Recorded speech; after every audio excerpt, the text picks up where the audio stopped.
Oke, kita akan membahas tentang manajemen berbasis sekolah. Nah, apa itu manajemen berbasis sekolah? Manajemen berbasis sekolah itu merupakan sebuah upaya untuk mengkoordinasikan atau menyerasikan antara sumber daya yang dilakukan secara mandiri atau otonom oleh sekolah maupun oleh sejumlah input manajemen. Jadi manajemen berbasis sekolah itu merupakan sebuah upaya yang menghadirkan kemandirian, otonomi di sekolah sehingga proses itu terjadi langsung di sekolah gitu. Jadi ada sebuah upaya koordinasi, ada upaya untuk menyerasikan, ada upaya untuk kemudian melaksanakan semua sistem secara mandiri begitu. Termasuk beberapa bagian yang harus dilakukan oleh sekolah, semua dirancang dari sekolah, kemudian dikembangkan, lalu diproses terus sampai akhirnya dilihat hasilnya. Nah, model MBS atau Local School Management itu merupakan sebuah kebijakan yang memindahkan manajemen pendanaan dan sumber daya dari kewenangan lokal ke Dewan Penyelenggara atau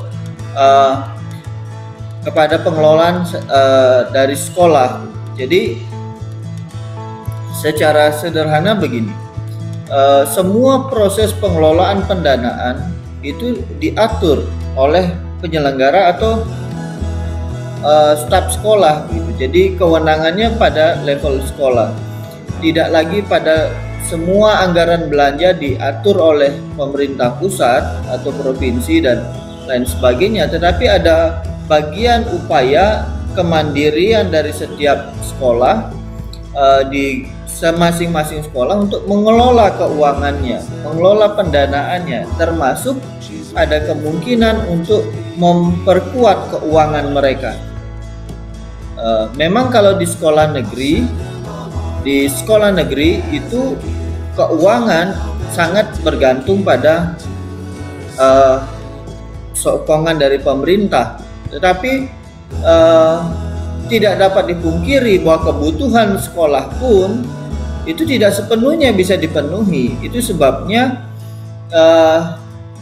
sekolah, dewan sekolah, pengelola sekolah, guru, staf dan lain sebagainya, kepala sekolah harus memikirkan bagaimana mengelola keuangan secara baik dan memenuhi segala kebutuhan tanpa terjadi penurunan mutu, tetapi terjadinya peningkatan mutu.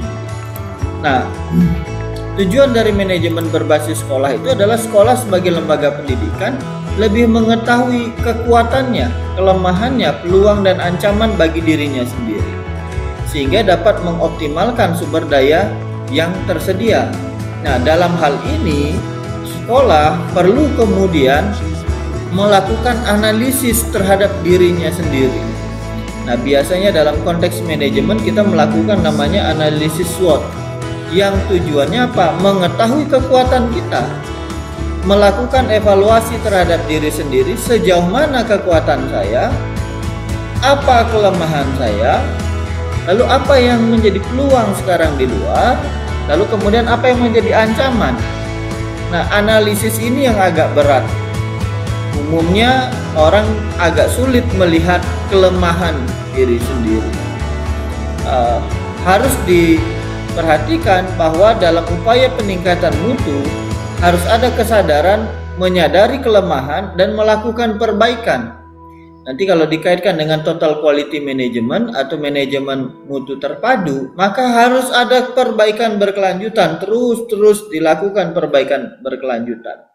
Nah, jadi sekolah sebagai lembaga pendidikan itu yang tahu memang diperlukan analisis SWOT untuk mengetahui kekuatan, kelemahan, peluang dan ancaman, sehingga dia bisa mengoptimalkan sumber daya yang ada. Umpama sekarang satu sekolah dia punya guru sangat terbatas, tapi dia ingin meningkatkan mutu. Dia tahu itu kelemahannya, tetapi dia punya kekuatan lain tidak? Oh, oke, ada kekuatan lain seperti ini. Nah, kekuatan ini bisa dirancang bagaimana menutupi kelemahan. Sementara pada sisi peluang, dilihat di luar ada peluang yang kemudian akan memperkuat pengelolaan itu sendiri. Pada level perguruan tinggi misalnya, sekarang dengan era Merdeka Belajar ya, menyadari bahwa satu sekolah memiliki kelemahan,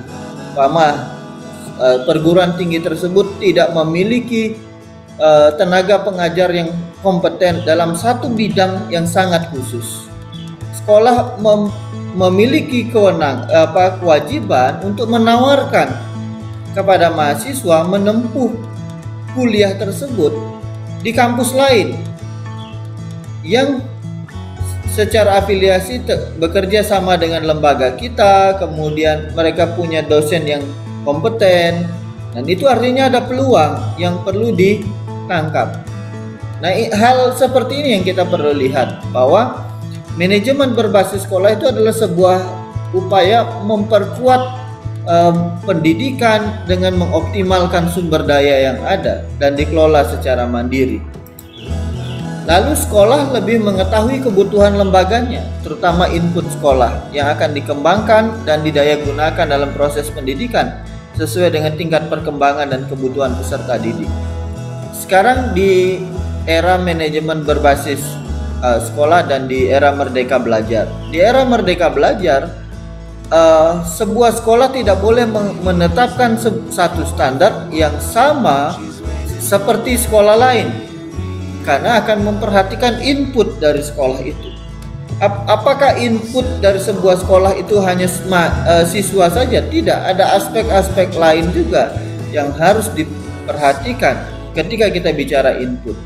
Jadi sekolah lebih tahu kebutuhan input pada sisi siswa, kebutuhan pada input pada sisi sumber daya keuangan, pada sisi sumber daya manusia. Nah, itu harus dilihat, lalu kemudian itu yang bagaimana mengembangkan, bagaimana mendayagunakan. Mendayagunakan itu seperti bagaimana membuat ini berfungsi lebih baik dari sebelumnya. Mendayagunakan bagaimana membuat sesuatu yang sebelumnya tidak begitu diperhatikan, tidak begitu dioptimalkan, kemudian dioptimalkan.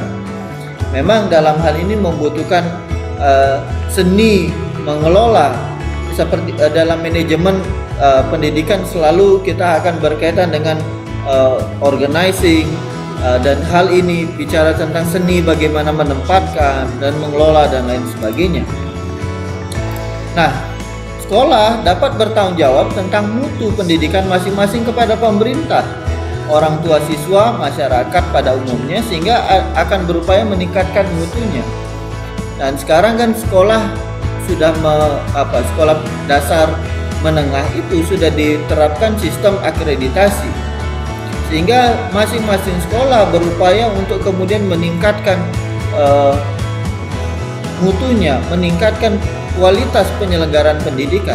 Ada satu sekolah yang dalam diskusi terakhir yang saya temui, pihak sekolah bercerita bahwa mereka setelah dilakukan penilaian, ada beberapa bagian nilai mereka cukup tinggi, tetapi ada satu bagian nilai mereka rendah. Lalu setelah mereka melakukan evaluasi, mereka berbicara dengan orang tua siswa, mereka memutuskan melakukan perbaikan pada sisi sarana karena bagian itu yang nilainya rendah. Lalu kemudian mereka mulai merancang dari dana yang masuk, kekurangan dana dan lain sebagainya, semua dibicarakan bersama sehingga mereka merancang untuk pembangunan sarana. Ini bagian dari upaya mengoptimalkan sumber daya sehingga terjadi peningkatan mutu. Dan memang harus dilakukan dialog bersama. Diupayakan sebuah menggerakkan orang-orang untuk terlibat gitu. Jadi sekolah bertanggung jawab tentang mutu pendidikan kepada pemerintah, nanti ada akreditasi, lalu kepada orang tua siswa. Ketika sebuah sekolah tidak meningkatkan mutu, maka daya saingnya akan menurun. Orang tua tidak akan percaya atau tidak akan merekomendasikan sekolah tersebut kepada orang lain. Demikian juga masyarakat pada umumnya begitu. Tetapi ketika ada upaya untuk terus peningkatan mutu terus yang kemudian akhirnya memberi rasa percaya kepada masyarakat terhadap lembaga tersebut. Pada level pendidikan apapun itu berlaku. Sekolah dapat melakukan persaingan dengan sekolah lain untuk meningkatkan mutu melalui berbagai upaya inovatif dengan melibatkan orang tua siswa, masyarakat, dan pemerintah daerah. Jadi banyak hal yang bisa diupayakan. Sekolah dapat berinovasi dengan melakukan berbagai hal yang didukung oleh orang tua siswa, masyarakat, pemerintah daerah. Ada sebuah sekolah yang mencoba mendorong tingkat membaca dan menulis dari siswanya. Ini pada level pendidikan menengah saja, sekolah menengah pertama. Jadi pihak pengelola perpustakaan bekerja sama dengan sebuah kelompok literasi, dan kami terlibat di situ, keluarga literasi Ungaran. Mereka bekerja sama, berinovasi, meningkatkan mutu. Kemudian mereka mengirim beberapa siswa untuk terlibat pada waktu itu di pertemuan-pertemuan yang diselenggarakan oleh Kelingan, yang kemudian menghasilkan sebuah kegerakan di sekolah tersebut, di mana kemudian ada siswa-siswa yang mulai bekerja sama dengan guru menghasilkan karya-karya dalam bentuk cerita pendek. Lalu kemudian terbit tahun pertama 1 buku, tahun kedua mereka mulai secara mandiri di sekolah bekerja, meningkat lagi publikasinya, terus seperti itu. Nah, ini sebuah inovasi yang dilakukan melibatkan masyarakat. Belum lagi pada sisi pada level pemerintah daerah. Di Kabupaten Semarang itu ada Baran Litbang. Baran Litbang sangat terbuka dengan sekolah menengah pertama dan atas dan kejuruan untuk kemudian berinovasi sehingga menghasilkan peningkatan mutu pendidikan. Dalam hal ini yang kemudian dilihat pada output dari lembaga tersebut. Ketika sekolah itu menghasilkan siswa yang mampu berdaya saing, mampu menghasilkan karya dan lain sebagainya, inovasi itu sudah tampak. Mutu itu kemudian mulai terlihat tanpa orang bicara, oh ini sekolah bermutu, sekolah ini terpercaya. Tanpa bicara seperti itu, orang sudah akan lihat ketika siswa-siswanya mampu berdaya saing dan lain sebagainya. Nah, karakteristik dari manajemen berbasis sekolah itu adalah memberikan otonomi, kemandirian kepada sekolah. Nah, kalau kita membaca buku dari Tilaar dan Rian Nugroho bicara studi kebijakan, Rian Nugroho dan Tilaar membahas tentang hal ini. Ada upaya dari sentralisasi ke desentralisasi, dari semua segala sesuatu diatur dari pusat kemudian mulai turun kepada level sekolah pengelolaan, yang kemudian ada otonomi, ada kemandirian tentang pengelolaan itu, dan semua akhirnya kemudian sekolah dapat menunjukkan bentuk pengelolaan sekolah dengan karakteristiknya masing-masing, sehingga tidak ada lagi sekolah yang tertinggal karena semua sekolah akan disupport oleh pemerintah. Ada dana alokasi khusus, bantuan-bantuan operasional yang diberikan oleh pemerintah yang harus dikelola secara baik. Kalau sekolah tidak mampu mengelola secara baik semua dukungan ini, maka peningkatan mutu tidak akan terjadi. Karena sudah mulai diberi ruang yang lebih terbuka untuk otonomi dan kemandirian sekolah. Lalu mendorong terciptanya proses pengambilan keputusan yang partisipatif. Jadi setiap pihak terlibat di situ punya peran partisipatif dalam pengambilan keputusan, bukan hanya dari pemerintah pusat saja atau pemerintah provinsi, pemerintah daerah, tidak, tetapi setiap bagian punya peran untuk memikirkan, mengemukakan pendapat dan lain sebagainya. Lalu kemudian melibatkan secara langsung semua warga sekolah. Nah, ini yang menarik. Ini adalah bagian yang tidak terpisahkan dari total quality management atau manajemen mutu terpadu. Karena ketika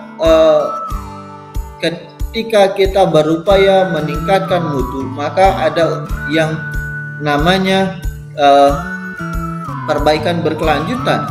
Tetapi perbaikan berkelanjutan itu tidak bisa terjadi tanpa dimulai dari adanya komitmen bersama. Siapa yang berkomitmen bersama? Semua orang yang punya kepentingan di dalam pendidikan tersebut. Ada kepala sekolah, guru, staf, orang tua siswa, siswa itu sendiri, masyarakat dan lain sebagainya. Masyarakat tidak bisa berkata biar saja sekolah itu berkembang atau tidak bisa. Karena ketika sebuah sekolah tidak berkembang, maka lulusannya juga tidak akan berkembang. Dampaknya juga terhadap masyarakat. Sehingga kemudian seluruh pihak perlu ambil bagian di sini. Nanti di dalam manajemen berbasis sekolah itu ada yang namanya partisipasi masyarakat dalam mengontrol mutu, dalam pendanaan dan lain sebagainya. Nah, tetap menggunakan standar pelayanan yang ditetapkan pemerintah pusat, provinsi dan kabupaten kota. Jadi ada standar-standar pelayanan yang sudah ditetapkan, tidak berarti bahwa standar ini diabaikan. Semua standar itu digunakan, semua standar itu dipakai untuk mengelola pendidikan ini, sehingga kemudian terus prosesnya itu akan berkembang. Kemudian ada upaya untuk melampaui standar, ada perbaikan standar dan kemudian melampaui standar yang sudah ditetapkan. Nah, apa yang menjadi cakupan mutu dari pendidikan terkait dengan manajemen berbasis sekolah? Yang pertama adalah input. Input ini berkaitan dengan apa saja? Input ini berkaitan dengan guru dari sisi sumber daya manusia, input berkaitan dengan siswa, input berkaitan dengan keuangan, dan hal-hal yang lain yang menjadi hal yang masuk ke dalam sebuah sistem dan yang kemudian akan dikelola. Walaupun kemudian di dalam manajemen itu guru-guru itu atau bagian manajemen itu adalah pengelola, tetapi dia sendiri adalah bagian dari sistem yang juga perlu dikelola dengan baik. Jadi dibangunlah sebuah standar mutu, standar layanan dan lain sebagainya. Nah, kemudian ada proses. Proses ini saya mengumpamakan seperti sebuah pabrik ketika mau menghasilkan luaran yang baik, maka harus ada proses yang baik. Ada proses yang berjalan dengan baik, proses yang berjalan dengan benar, sehingga semua kemudian mencapai standar yang diharapkan. Nah, lalu kemudian cakupan berikutnya adalah output. Nanti sebentar kita akan lihat bagian ini. Nah, cakupan mutu pendidikan pada aspek input itu apa saja yang masuk dalam input? Pertama, itu berkaitan dengan memilih kebijakan mutu. Maka perlu dibangun yang namanya kebijakan mutu. Dalam level perguruan tinggi pun ada kebijakan mutu. Pada level dasar dan menengah perlu disusun juga hal itu. Lalu sumber daya manusia yang tersedia, sumber daya keuangan yang tersedia, sumber daya sarana yang tersedia, dan sumber daya yang lainnya yang tersedia dan siap. Tidak cukup hanya sekolah punya ruang laboratorium, ini sumber daya kita yang bagus dan kita punya itu, ternyata tidak siap untuk digunakan, ya ini jadi masalah, sehingga perlu kemudian perbaikan untuk. Lalu ada harapan, membangun sebuah harapan prestasi tinggi. Selalu ada target ke depan. Saya punya goal seperti ini, yang kemudian saya ingin capai goal itu. Saya punya harapan ke depan seperti ini dan saya mau capai target itu. Pada bagian berikutnya adalah fokus pada pelanggan, sehingga ada upaya untuk kemudian memuaskan keinginan pelanggan. Tidak berarti bahwa semua keinginan pelanggan bisa dipuaskan, tetapi setidaknya memberikan rasa puas bahwa layanan yang kita berikan adalah layanan yang baik, yang secara kualitas memberikan kepuasan bagi pelanggan. Kalau kita pergi ke sebuah rumah makan, kita akan merasa puas terhadap layanan rumah makan ketika kita rasa makanannya enak, pelayannya, penyajiannya baik, kebersihannya baik dan lain sebagainya. Selalu ada indikator-indikator yang dibangun. Beberapa tahun yang lalu saya pernah meneliti tentang kepuasan mahasiswa terhadap layanan dari Sekolah Tinggi Teologi Simpson. Dan itu harusnya terus dilakukan untuk melihat sejauh mana tingkat kepuasan mahasiswa, tingkat kepuasan pengguna terhadap layanan kita. Tidak hanya kepuasan mahasiswa, tapi juga kepuasan dosen, kepuasan staf terhadap layanan yang diberikan oleh sekolah. Bicara tentang kecepatan, bicara tentang waktu, bicara tentang sarana, bicara tentang sikap dan lain sebagainya. Lalu pada sisi input manajemen itu ada tugas yang jelas. Nah, ada pembagian yang jelas.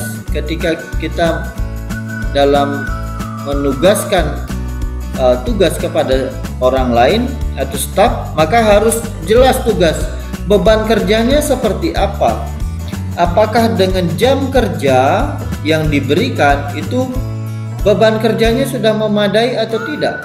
Jangan sampai kemudian ada staf yang kelebihan beban kerja, ada staf yang tidak mencapai beban kerjanya.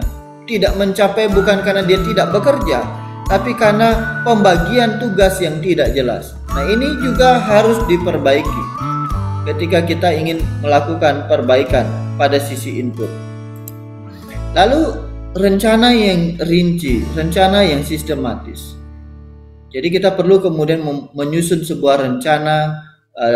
Biasanya dalam sebuah penyelenggaraan pendidikan dibutuhkan rencana strategis, rencana operasional yang disusun secara sistematis, yang kemudian tahun pertama targetnya seperti apa, tahun kedua targetnya seperti apa, tahun ketiga targetnya seperti apa. Ini terus kemudian akan menjadi panduan untuk bergerak ke depan, mencapai harapan prestasi yang lebih tinggi itu. Nah, program mendukung rencana kerja. Jangan sampai membuat sebuah program yang tidak mendukung rencana kerja. Seringkali program yang kita buat adalah program yang menghabiskan biaya, menghabiskan waktu, menghabiskan tenaga, tetapi kemudian tidak berkaitan dengan rencana kerja. Setelah berjalan 1 tahun program itu, ternyata rencana kerja tidak tercapai karena program yang dibuat tidak sesuai dengan rencana kerja. Misalnya, sebuah sekolah menargetkan adanya layanan sarana prasarana yang baik terhadap pengguna. Lalu kemudian dibangunlah sebuah program. Programnya ternyata tidak mendukung terwujudnya sarana yang baik. Nah, ini padahal sudah 1 tahun jalan bikin program yang sudah berjalan, tapi kemudian tidak menyokong. Nah, ini yang harus dihindari. Tetapi harus diingat bahwa program itu adalah program yang mendukung rencana kerja. Diperlukan aturan yang jelas. Itu sebabnya diperlukan standar operasional prosedur (SOP). Oke, untuk kemudian pembayaran proyek ini, mekanismenya seperti apa, semua diatur.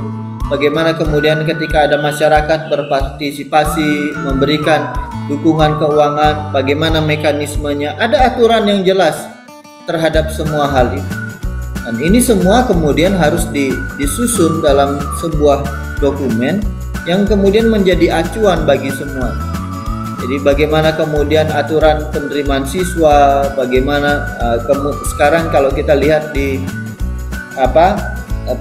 pendidikan dasar dan menengah itu sudah pendaftaran berbasis online.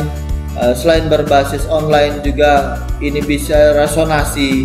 Nah, sudah semua diatur secara jelas, radiusnya berapa kilometer jarak dari rumah ke sekolah, seperti apa kemudian aturan-aturan lain, semua sudah diatur, yang kemudian ini akan berkaitan dengan upaya untuk mencapai prestasi yang lebih baik.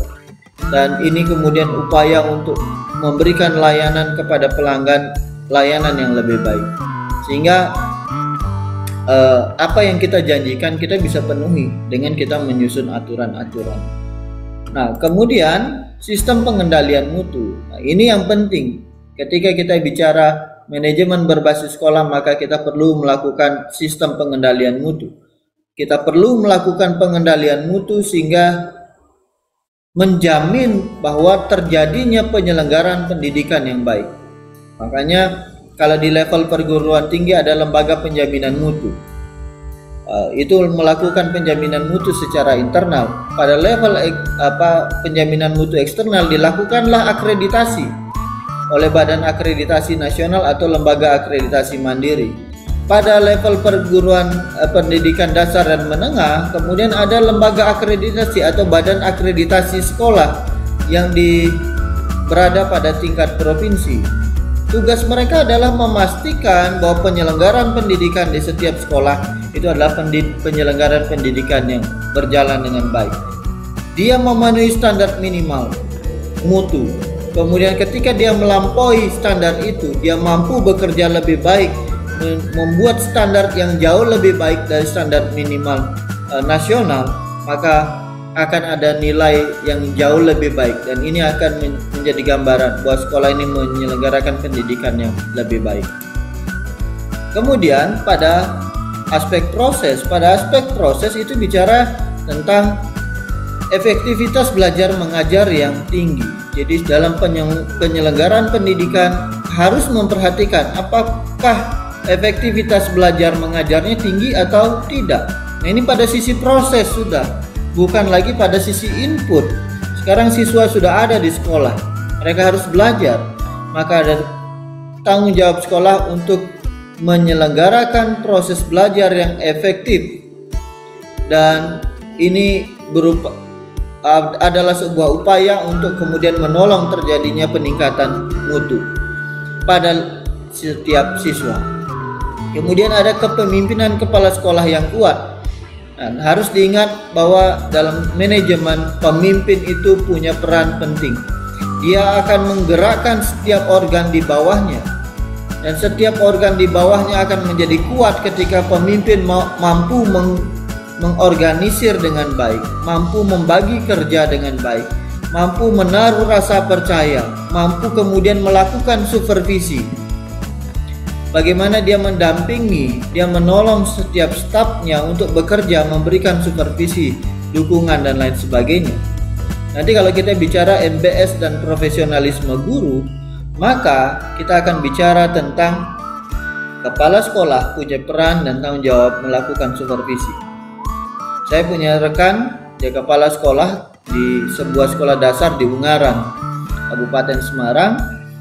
Dia berupaya untuk meningkatkan mutu sekolah itu, lalu kemudian dia melakukan supervisi terpimpin.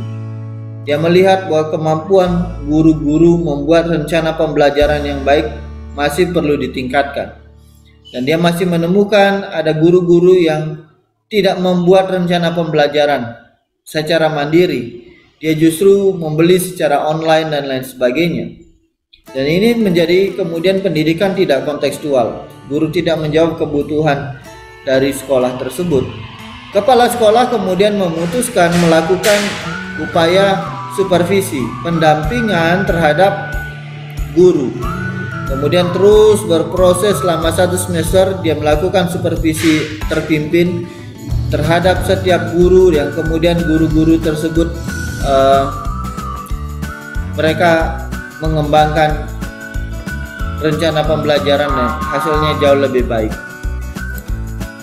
Kemudian ada pengelolaan tenaga kependidikan yang efektif.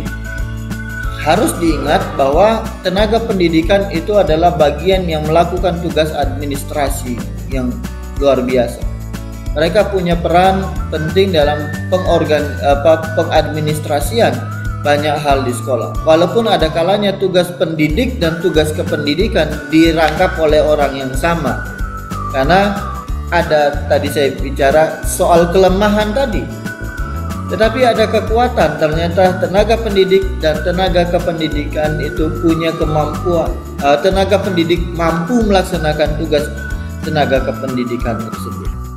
Dan kita perlu kemudian melakukan pengelolaan yang baik. Lalu kita juga perlu memikirkan tentang budaya mutu. Jadi sekolah perlu memiliki budaya mutu yang baik.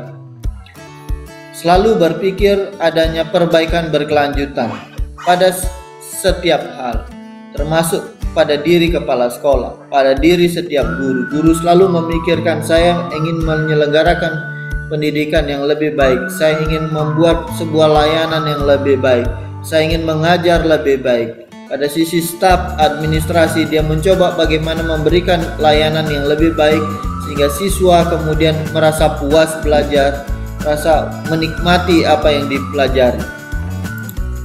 Selanjutnya ada tim kerja yang kompak, cerdas, dan dinamis. Kita perlu tim kerja yang kompak. Nah, itu sebabnya ada pada level ini kepala sekolah perlu berbicara dengan staf, dengan tim kerja, menyampaikan apa yang menjadi goal, kemudian sehingga menghasilkan kekompakan, berusaha juga menciptakan iklim organisasi yang baik sehingga ada kekompakan. Nah, yang sering kali menjadi masalah di sini adalah tidak ada iklim organisasi yang baik. Staf sudah bekerja cukup lelah, kurang dihargai, apresiasi dan reward sangat kurang. Lalu kemudian ada staf yang tidak bekerja dengan baik, punishment-nya tidak dijalankan dengan baik. Atau ada kemungkinan setiap leader, setiap pemimpin di setiap bagian sekolah itu tidak jalankan tugas yang baik, tidak ada punishment.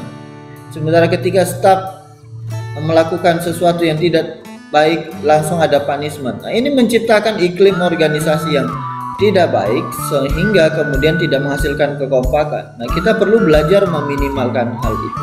Kita perlu menghargai staf, segala kelemahannya. Kita perlu support, kita perlu perbaiki. Tapi kemudian harus dilakukan supervisi, perbaikan yang terus berkelanjutan. Selanjutnya, ada sekolah memiliki kemandirian dalam sisi pengelolaan. Kita perlu menghindari intervensi pihak lain dalam pengelolaan. Ada kemandirian. Kemudian jauh lebih baik ketika sekolah memiliki kemandirian secara keuangan. Persoalan sebuah sekolah tidak bisa membuat kebijakan yang baik dalam pengelolaan sekolahnya itu adalah karena sekolah tidak mandiri secara keuangan. Ketika sekolah mengalami kesulitan keuangan, dia sangat sulit membuat sebuah kebijakan. Bahkan kebijakannya bisa berubah terus. Nah, ini menciptakan iklim organisasi yang tidak baik. Tetapi memang diperlukan upaya penyehatan dulu secara keuangan sehingga iklim organisasi bisa lebih baik. Lalu ada partisipasi warga, sekolah, dan masyarakat. Nah, ketika kita ingin menyehatkan sebuah sekolah, kita perlu mendapat masukan atau partisipasi warga, sekolah, dan masyarakat. Harus diingat bahwa ada orang-orang yang berada di luar lingkaran kita memperhatikan pengelolaan sekolah ketika kita mengelola sekolah. Mereka ada di luar lingkaran kita. Mereka memperhatikan. Mungkin kita bisa berkata, ya kamu tidak tahu beratnya saya mengelola di sini. Tetapi setiap masukan dari mereka itu akan menolong kita bekerja lebih efektif, menolong kita bekerja lebih efisien, menolong kita bekerja lebih optimal. Pada sisi yang lain, orang-orang yang ada di luar itu, yang mungkin tidak mengalami beban yang sama seperti setiap orang dalam lembaga, dia punya peran yang bisa kita optimalkan. Mungkin dia akan menyokong secara keuangan dan lain sebagainya. Budaya ini belum ada mungkin di Indonesia, tetapi di beberapa negara di luar negeri ada budaya seperti ini. Saya misalnya berada di desa A, anak saya sekolah di desa B, tapi di desa A ada sekolah. Saya dalam konteks Indonesia, saya akan mensupport sekolah di desa B karena anak saya sekolah di situ. Tapi di negara lain tidak. Ketika dia ingin meningkatkan mutu pendidikan, dia tidak hanya bicara tentang sekolah di desa B, tapi dia juga bicara tentang sekolah di desa A. Dia ada partisipasi, umpama sekolah di desa A ingin mengikuti turnamen sepak bola, memiliki keterbatasan. Anak saya tidak ada di sekolah itu, tapi karena saya ingin peningkatan mutu dari sekolah itu, maka saya akan berpartisipasi. Walaupun anak saya tidak sekolah di situ, tapi karena saya warga di desa A, maka saya punya tanggung jawab, kesadaran diri untuk kemudian menyokong. Nah, budaya ini yang belum dibangun. Kita lebih cenderung seperti transaksional. Sekolah kasih saya apa, baru saya kasih ke sekolah. Saya bayar sekolah, sekolah baru kasih layanan kepada saya. Selalu transaksional seperti itu. Kalau paradigma ini tidak berubah, maka ya tidak akan meningkat. Sehingga kita perlu memikirkan, oke, kalau kita mau meningkatkan mutu pendidikan secara nasional, maka kita harus mulai bergerak pindah dari paradigma ini ke paradigma berikutnya, di mana tidak lagi kita bicara anak saya sekolah di desa B, saya hanya bantu sekolah B. Tidak. Ketika kita berada di desa A, walaupun anak kita tidak sekolah di desa itu, ketika kita ingin meningkatkan mutu, maka kita harus terlibat. Kita harus kemudian menyokong. Jangan karena ada anak kita, ada kepentingan kita di situ, baru kemudian kita mau terlibat. Padahal kita harus memikirkan ada satu kepentingan yang lebih luas, kepentingan bersama melalui upaya penyelenggaraan pendidikan, dan masyarakat punya peran di situ. Berikutnya, cara mengukur kinerja. Perhatikan kualitasnya, efektivitasnya.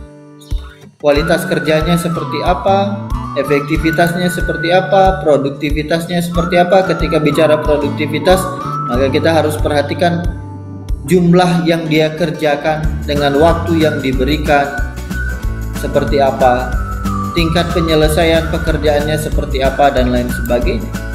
Efisiensinya, bagaimana dia melakukan penghematan pada berbagai bagian, tapi kualitasnya tidak menurun, efektivitasnya tetap terjaga, produktivitasnya tetap terjaga. Wah, ini menarik kalau kita bisa mampu seperti itu. Sekarang umpama dalam semangat untuk go green ya, semangat untuk kemudian menjaga kesehatan lingkungan di bumi ini, maka mulai kemudian penghematan kertas. Ketika ada penghematan kertas, maka diperlukan efisiensi. Tapi kita pikir bagaimana dokumen dan lain sebagainya. Ketika kita tetap berbasis kertas, seringkali kita akan menghadapi bahaya rayap dan lain sebagainya. Nah, perlu efisiensi.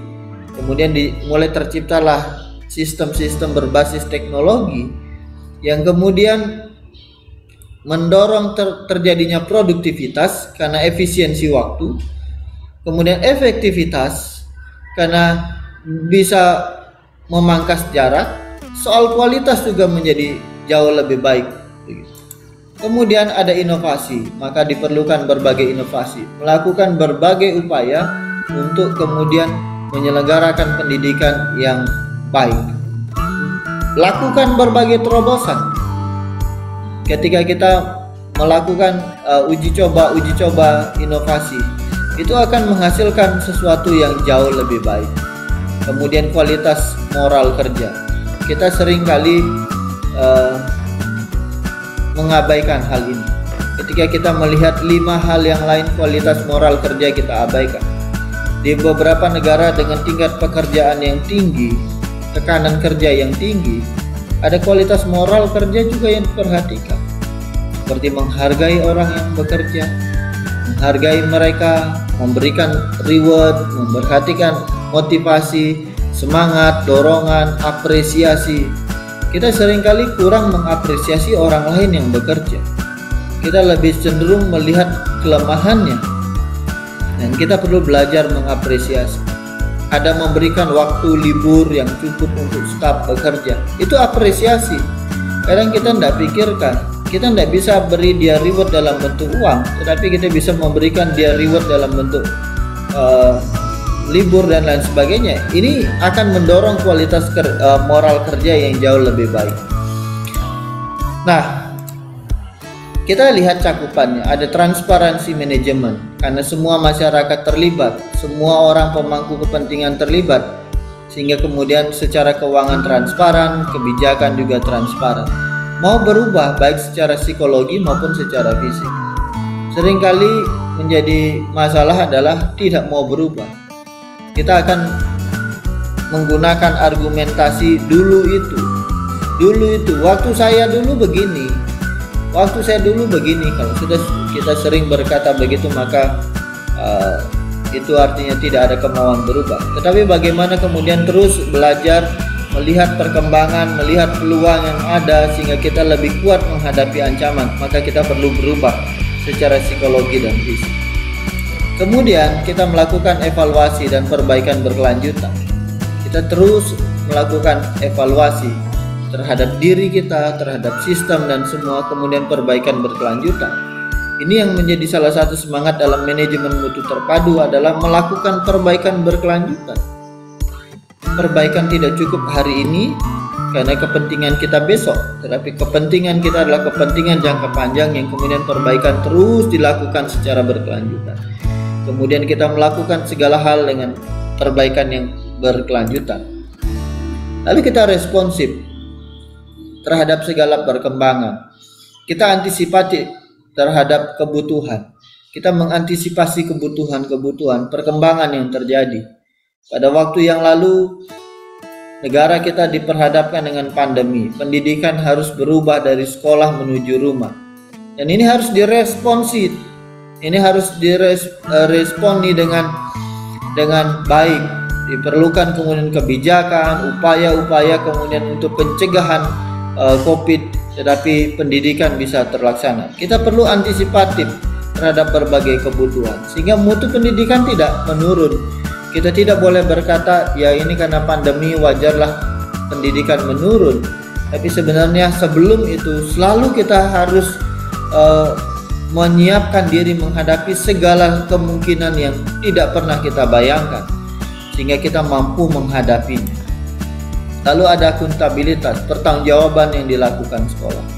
Sekolah perlu menunjukkan pertanggungjawabannya dalam segala hal, termasuk dalam hal keuangan dan berbagai kebijakan lain.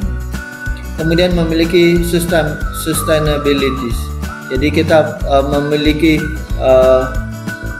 satu upaya yang konsistensi terus stabil dilakukan sistemnya. Pengelolaan dilakukan dengan stabil, sekolah dikelola dengan stabil, keuangan stabil, sarana stabil, dan lain sebagainya. Memang ini bagian dari manajemen. Manajemen adalah sebuah upaya menstabilkan semua, bahkan untuk membuat terjadinya peningkatan, tidak terjadi penurunan. Ini cakupan dari mutu pendidikan.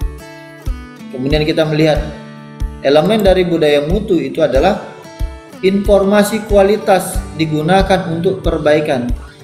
Setiap evaluasi yang dilakukan ada berbagai informasi yang didapat. Gunakan itu untuk apa? Untuk perbaikan. Lalu kewenangan hanya sebatas tanggung jawab, bukan sebagai sebuah upaya untuk mengamankan kepentingan diri, tapi sebagai satu tanggung jawab untuk kemudian meningkatkan mutu.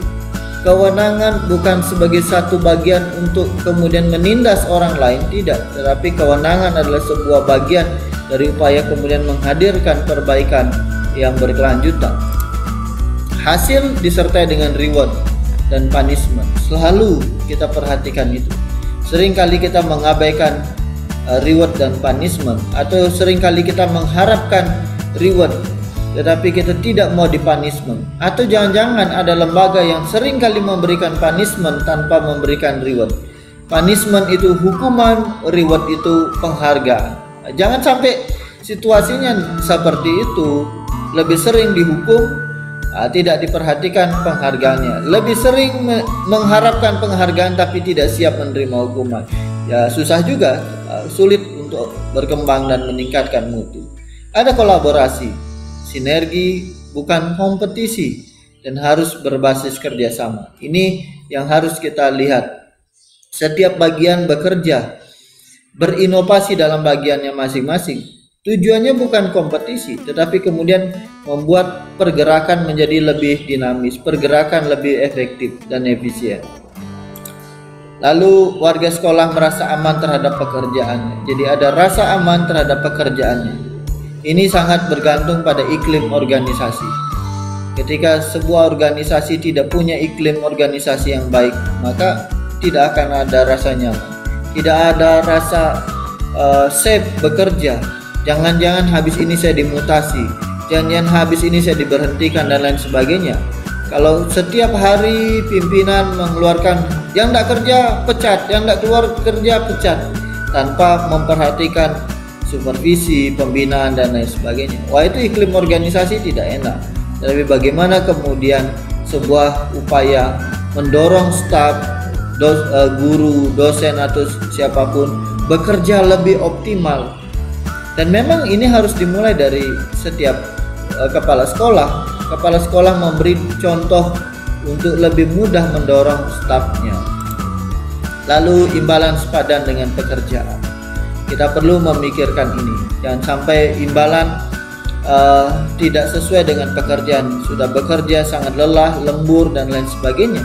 Ternyata imbalan tidak sebanding. Mereka perlu setiap staf, guru, administrasi itu perlu mengeluarkan uang untuk segala kebutuhan lain untuk membuat dia tetap bekerja dengan efektif, bekerja dengan baik. Nah, kita perlu memikirkan juga pada sisi imbalan yang sepadan dengan pekerjaannya. Lalu warga sekolah harus merasa memiliki sekolah. Semua harus merasa memiliki bahwa ini sekolah saya punya. Maka saya punya tanggung jawab untuk meningkatkan mutu sekolah ini. Ini sekolah adalah milik kita bersama dan kita harus kemudian secara bersama mengoptimalkan. Kesadaran memiliki itu yang harus juga dibangun. Ketika kita ini bicara tentang komunikasi, dalam sisi komunikasi kalau kita tidak banyak mendorong orang untuk merasa memiliki, tidak pernah dilibatkan. Ketika orang tidak pernah dilibatkan dalam membuat sebuah keputusan, orang tidak pernah dihargai dan lain sebagainya dalam sebuah sekolah, kita pesimis bahwa dia akan merasa memiliki. Tetapi kita perlu membangun rasa memiliki karena ada situasi dihargai dan lain sebagainya. Nah, dari cakupan output, kita akan lihat output itu dari kinerja sekolah. Kinerja sekolah itu dilihat dari mana? Dari prestasi yang dihasilkan dari sekolah tersebut. Output dari sekolah itu dilihat dari kinerja sekolah. Kinerja dalam mengelola, dalam melakukan proses pembelajaran dan lain sebagainya. Dan semua itu tampak dari prestasi. Makanya sekarang kalau kita melihat dari akreditasi perguruan tinggi misalnya, titik tekannya adalah pada output. Apa yang dihasilkan oleh dosen, apa yang dihasilkan oleh mahasiswa, apa luarannya, bagaimana dampaknya dan lain sebagainya. Pada level pendidikan dasar menengah juga begitu. Akan dilihat pada sisi outputnya. Bagaimana prestasi siswa, bagaimana daya serap terhadap lulusan dari sekolah tersebut. Dan ini yang kemudian menjadi satu gambaran dari cakupan mutu pada sisi output, yaitu kinerja sekolah yang jauh lebih baik, berkembang terus, bertumbuh sehingga dihasilkan perbaikan yang berkelanjutan terus prestasinya kemudian terus nampak. Dan ini menjadi gambaran proses dalam sekolah itu berjalan dengan baik. Nah, ini kira-kira pembahasan saya pada sisi gambaran awal tentang manajemen mutu terpadu.